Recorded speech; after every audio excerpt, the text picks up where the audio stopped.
সুবহানাল্লাহ সুবহানাল্লাহ।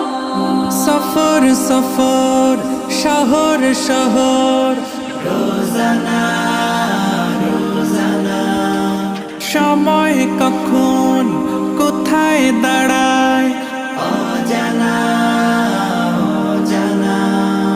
জীবনের প্রতি পাঠে একা একা চলি পথে আর চলে আসমানি রঙে ডুবে অনুরাগে অনুভবে খুঁজে পাই